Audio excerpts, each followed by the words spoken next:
They have always believed in dividing society. Yes, we're talking about India Alliance leaders like Rahul Gandhi and Stalin. Life Insurance Corporation of India's new website has changed the default language from English to Hindi, and the option to change the language to English is under the menu option Bhasha, that is language, written in the Devanagari script. But this has sparked a political controversy with both the Kerala Congress Committee and DMK Supremo Stalin making an issue out of it.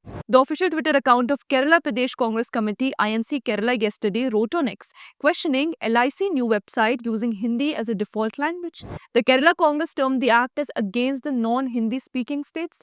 They were promptly joined by Tamil Nadu Chief Minister M.K. Stalin, who accused the insurer website of imposing Hindi on them. Stalin on X said the LIC website has been reduced to a propaganda tool for Hindi imposition. Even the option to select English is displayed in Hindi. This is nothing but cultural and language imposition by force, trampling on India's diversity.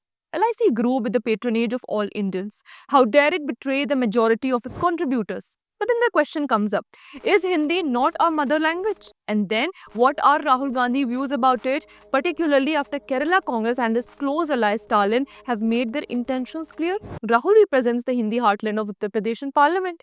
He has also represented the southern Lok Sabha constituency of Wayanad. Will he speak out his mind on the subject?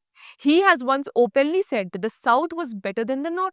Would he repeat the same in Uttar Pradesh? Will India Alliance allies like Akhilesh Yadav support the stand of Kerala Congress and Stalin? Will he have the guts to back Hindi in Wayanad, English in Raebareli?